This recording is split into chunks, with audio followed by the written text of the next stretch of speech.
sa ating mga SSS pensioners. It's me, Angel. Welcome sa aking YouTube channel. Sasagutin ko tong comment ni Ma'am Noemi. Hi, Ma'am. Tago ko lang kanyang last name.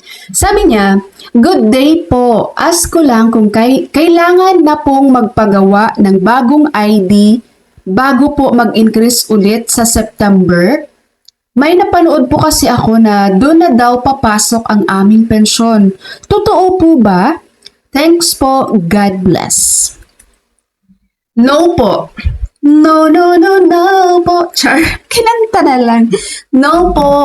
Hindi niyo po kailangan kumuha ng bagong ID ngayon sa SSS, guys. Yung tinatawag na may SSS card. Hindi po. Hindi niyo po kailangan kumuha nun, ha? Kung saan niyo man po napanood yun, wag po kayong maniwala doon. Fake news po yun. Ang bago pong SSS ID ngayon na tinatawag na may SSS card, yun po ay optional lang. Hindi po yun required. Hindi pinipilit ang mga member ni SSS and pensioners na kumuha nito. Kung gusto mong kumuha ng may SSS card, go. Pero pag ayaw mo, then fine. Wala pong maging problema yan. Malinaw po ba mga SSS pensioners natin dyan? Baka mamaya yung iba dito magpapanik agad, ha. Makinig po ng mabuti. Hindi po kailangan kumuha ng may SSS card. Hindi mo kailangan kumuha ng bagong SSS ID. Hindi po yun makakaapekto sa increase nyo ngayong September 2026. Ang iba pa naman dito hindi marunong makinig. Tinutulungan na nga ng tamang impormasyon, hindi pa rin nakikinig. Sa mga pensioners po natin dyan, kung masaya na po kayo ngayon sa bangko nyo, kung anong man ang inyong DAIM or disbursement account sa SSS, okay na po yan. Huwag po kayong ma-pressure na kumuha po ng may SSS card.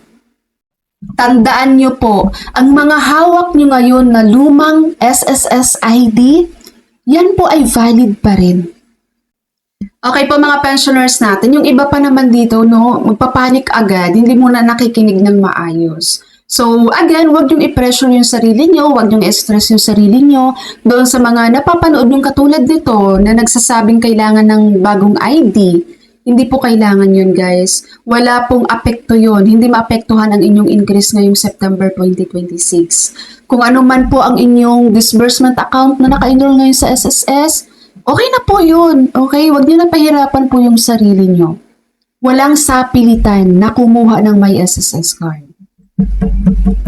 Okay, mga pensioners natin, that's all for my video for today. Thank you so much for watching, everyone. God bless you all.